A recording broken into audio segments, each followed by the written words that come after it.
My name is Brad, SuperCoach Pro. Today we're doing a round 9 SuperCoach team review. It's just going to be a quick one. I'll explain why in a second. But today we scored 2-1, 4-1, which isn't too good. Lost a little bit of ranking, but not as bad as I thought we would be actually this week. So the reason for my score, long story short, is I brought in Callum Mills, if you're wondering why I did so crap. So we get into the team and how we actually did. Sorry. I end up going to Madura. I had a road trip to do, so I left on Friday. And I really haven't seen my side since, to be honest. I didn't really watch any games apart from the Richmond and Geelong game. When I got into Madura, that was a 6-hour drive from Geelong, and then I've only just come back tonight from Madura as well. So it's been a big weekend driving. I've done about 12 hours of driving over the weekend, and I'm exhausted. So I'm sorry for the lack of knowledge on the players this week. It's been the first time I've actually been away from footy for a weekend by the Friday night game. So, yeah, Mills ruined my season a little bit here, but we'll start off in the back line as per usual. Tom Stewart, 115. Had a few clangers, probably could have had about 130 game if they sort of controlled it a bit better in their back line. They looked a little bit flustered at times and just a little bit shaky between him and Radaglia, but 115 you normally take as a VC, but yeah, I just didn't go down that route. I just thought, Bont would go big. I put a poll on Twitter between Bont and Oliver and chose to go Bont based on the tweet. I know it sounds really stupid, but yeah, I'll go into the reasons why in a second. So, yeah, Zeeble 114, averaging 111. He's unreal. He's now at 580k, which is a ridiculous price for a Zeeble. Still probably worth it. And then Dacos, 125. So it's pretty decent. I heard this on the car ride home to Geelong, and yeah, he just seems to be racking up. And I was hoping this was a bounce back game. Still averaging 121, really cheap price at 575 for this player. Will Day kind of disappointing, 88. So he hasn't been averaging too well since bringing him in. So I feel like at the moment he's a bit of a failed pick.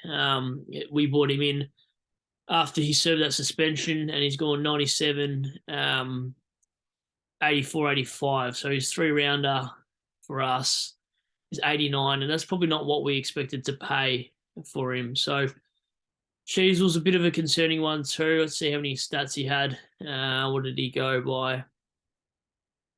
So he only had 22 stats. So this bloke really needs about 30 stats, 30 possessions, sorry, to score a ton. So yeah, a little bit concerning.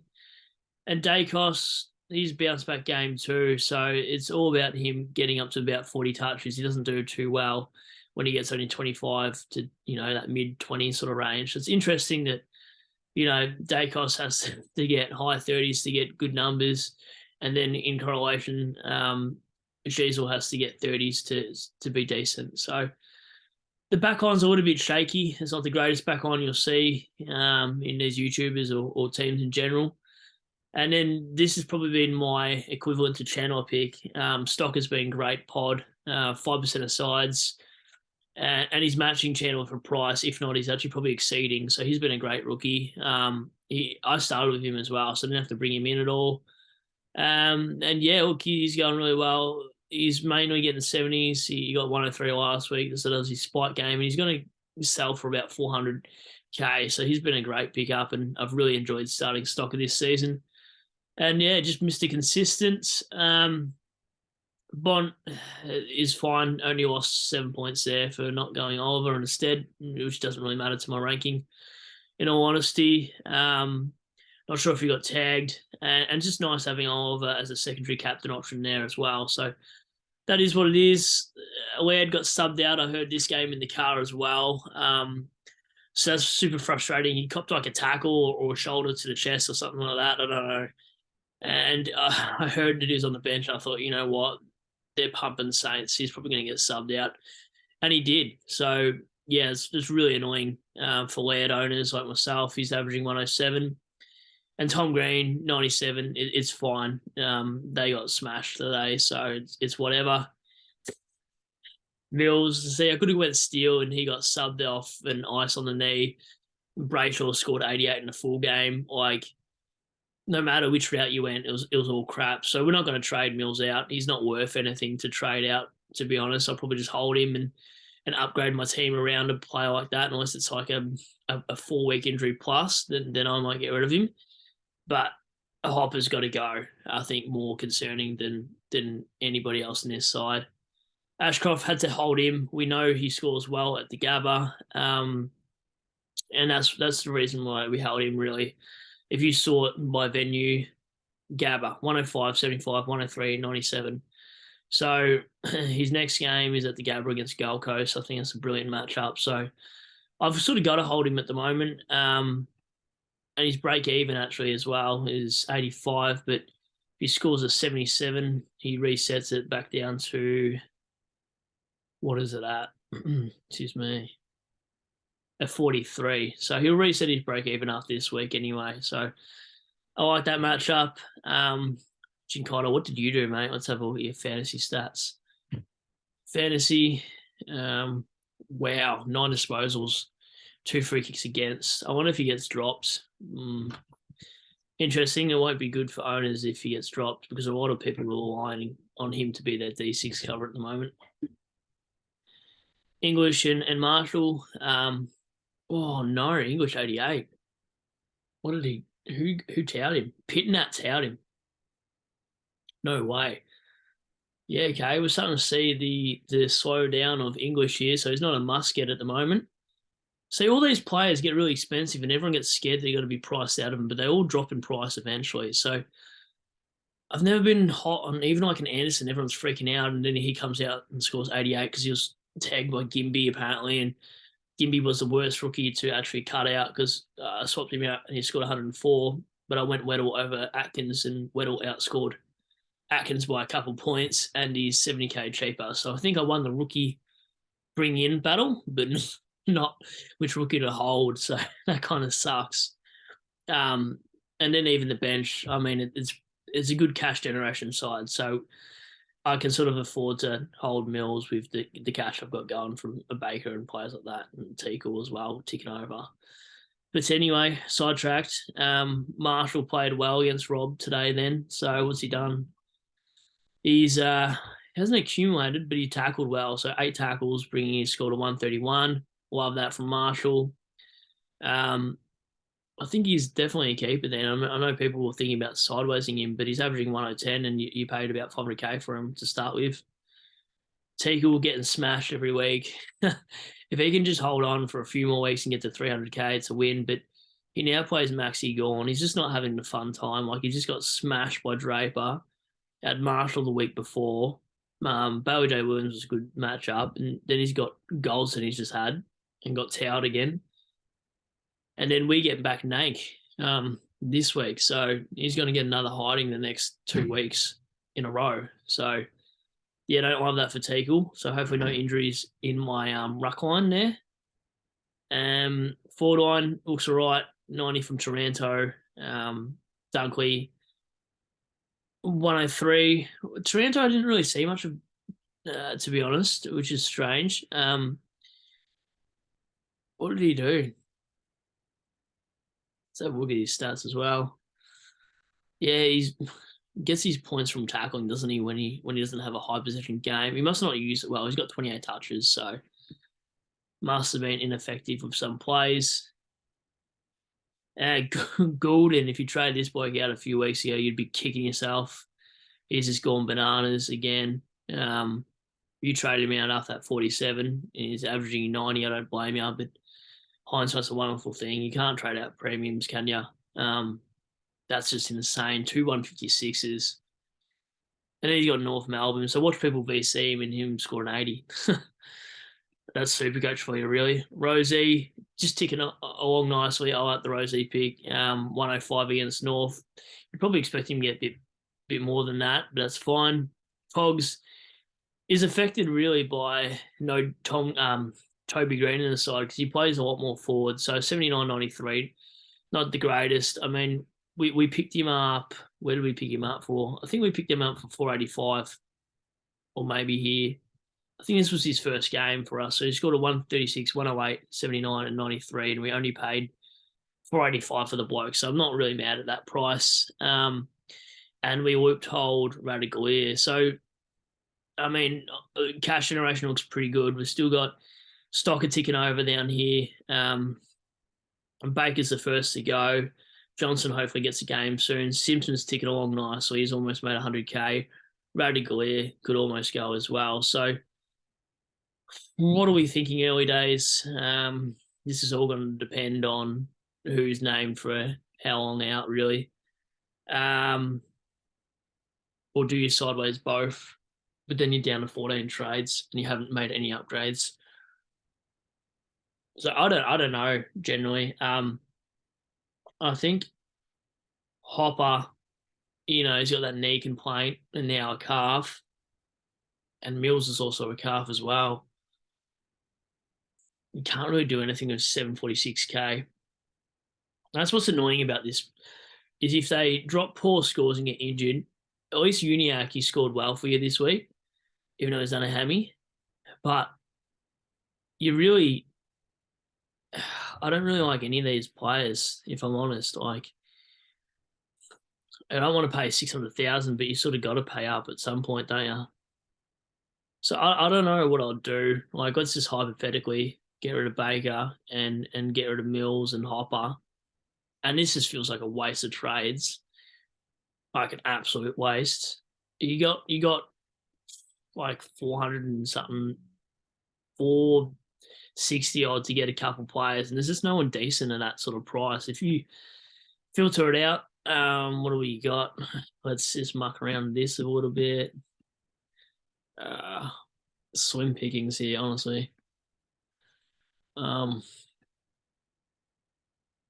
And they're going to be form primos, so you're not really doing yourself any favors of a proper upgrade if you do sideways players that aren't making enough money.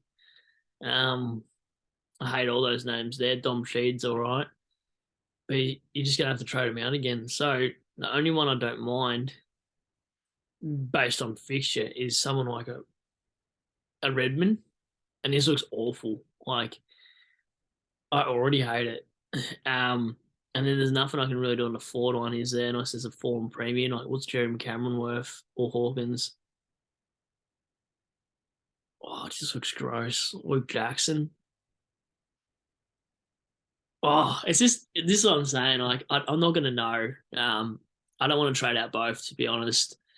I'm going to have to bring in a rookie for Baker and then sell Hopper and put Mills to the side and whatnot. So, the Mills pick is disappointing this week. I actually went for the non-injury prone player this season, and then Mills gets injured in the first quarter. SDS, Steve texts me, and I just basically said I don't want to know anymore. So I'm done for the weekend watching footy because that ruined my day. So yeah, that is the side. Sorry for the lack of knowledge. So I'll be watching more games this weekend. And yeah, hopefully you guys scored well. Let me know what you guys actually scored this week, and what your trade plans are and whatnot. And yeah, I've been copping some slack from some bloke. It's pretty funny on Twitter. I don't know if he's watching my videos, but he says I'm deaf riding Atkins because I reckon Atkins is a crap pick for the price you pay. And I said Weddle outscored him as well. So I am deaf riding Atkins. I hope Atkins does horrible so then I can get a leg up. And I'm not going to pay 200K for any more players. There is one rookie or two rookies I've been looking at just before we go to. But deaf riding Atkins was the funniest thing I've seen on Twitter. But I don't know why people try to get in fights with you on Twitter. It's like, I don't got the time and energy to waste my time doing that sort of thing. But you're always going to have haters. Like, it doesn't matter. It really doesn't. This is the one player I'd be interested in for a rookie. And you're probably like, you're a hypocrite because you're going to pay more than what Atkins is for this. But I actually like this pick. I was thinking about him last week, and he went nuts. Like, he's been a sub, and that's the only reason why I didn't bring him in. And I just wanted to see what he got for a full game because his break even was in the 60s. And he's just had, was not even that many. He's had 20 touches, 5 marks, 5 tackles, and he got 117. And even of negative 59. So even if he gets a 52, he goes up 50K. So if you go into SuperCoach Plus and you go cash cows, he's probably number one. Or Constable is, but he's not going to get game, mate. So your best rookie is a 200K rookie, and I've just said Atkins is a dud pick. And now I might be a hypocrite and go for him. So, as in Bailey Humphrey, not Atkins. I don't want to borrow him. So, yeah, there's other rookies that might be okay. Harry Sharp, but I just don't know.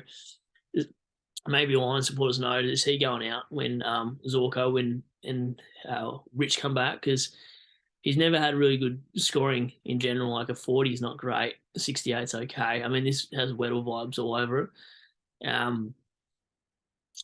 Don't tell me that was Weddle. Anyway, it's not. Rotham, you just don't want to touch. Brody Kemp. No, none of these players, like, don't go early on players like Wagner, like people did. Mitch Nevitt, I think, is the one that got away from us, to be honest. So he looked all right Friday night. That's his second 70 in a row. This game was a sub game. Thomas Berry Holman comes back soon, so I don't really love that pick. Man, this is why I don't go early. It's so bad. People went early on, what's his name? Blake Jury. I mean, Norfolk got injuries, so you're lucky, but he scored 17 in a full game. And people worried about Weddle scoring. Like, at least Weddle has the positioning, like they're in the back line of Hawthorn. It's going to go back into Hawthorn's back line all the time. Drury's playing a high half forward role, so you're really team dependent. Like, he's got Sydney, Collingwood, and Essendon next. Like, how much of the ball is he really going to get? So I think I'm off that pick, and this is why I don't get early. Like, if North bring in players and he gets dropped, he might be a dead rook for a few weeks. So, yeah, I think this week, if I'm to do anything, just by looking at it, even Aaron Francis wouldn't be a bad shout, being his DPP swing. Horrible scoring here, but maybe from here on out he's okay because of his forward defender swing. It's hard because these players, you're sort of looking at their last score to carry their price over. Wouldn't go Tracy. Key forwards are awful, generally speaking, but then you'll get Oscar Allen and Ben King. They've been doing well lately. So really, you're probably looking at a Humphrey or maybe Nevitt too. Or do you just go Harry Sharp if he gets named the third game and just see what the update injury is on Zorks and Rich? So, don't know. Let's just hypothetically, for my sake, I want to see what Humphrey does, see if he plays her in the buys. But you make bugger all money off going Baker to Humphrey, and you're just doing this as a cash play like people were with bloody Atkins. And I had him last year. I'm pretty certain I had Atkins last year, and that's why I hate the pick. I don't know, man. Do you want to bring a bloke that's been a sub like 4 times or more? Probably not. He makes you 92K. Then let's say you chuck Hopper's money. I was actually saying to Steve, I actually wanted to keep Hopper all year. But if he's already copping injuries and he hasn't had a full preseason, like, who can you get for 530? And this is what I hate too, is I should have actually went Jake Lloyd.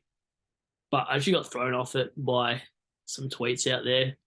And sometimes you just got to go gut instinct and not listen to everyone else. And I think I haven't done that enough this year. I think I've been relying on Twitter polls and stupid stuff like that and not backing my own instinct, because there's some games you miss that you sort of need other people's opinions, and other times you just got to go on KO and actually do your own research and watch the games all again, which is tedious as heck.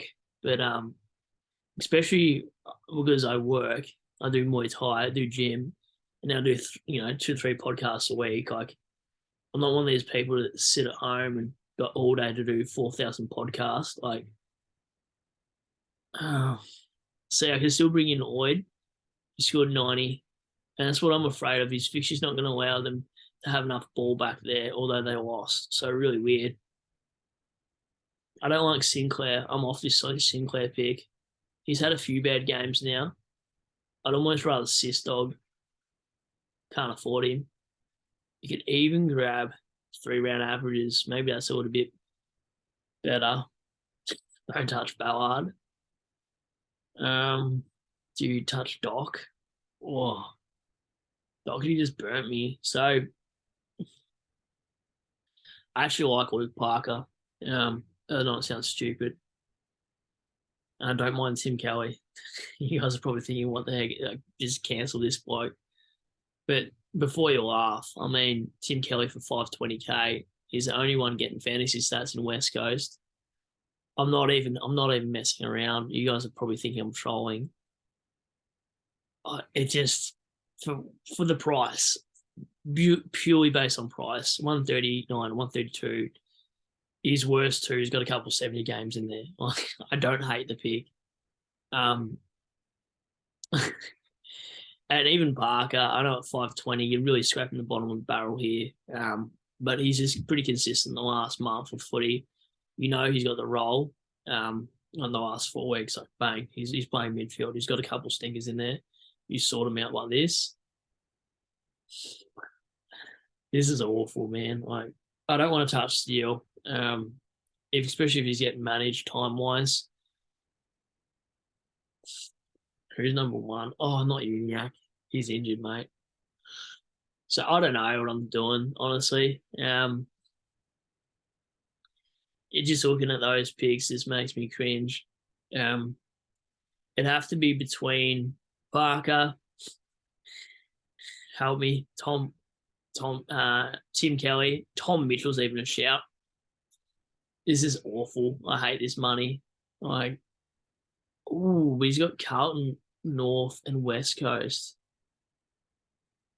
Why didn't I look at that instead of bringing in Mills? Is this going to pepper 105s? He's not going to be a captain option. This is where it look like. I'm sorry for the long video. Like, I should have ended it ages ago, but bringing in Tom Mitchell, and I hate this pick. Steve's going to see this video, and he's going to give me so much crap. I've hated on Mitchell as a starting pick because I just said he's got a pepper 105 all season. And be able to bring this bloke in.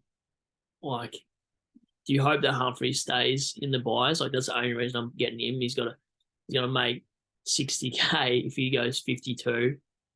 Like, sorry, 50k. He makes it 52.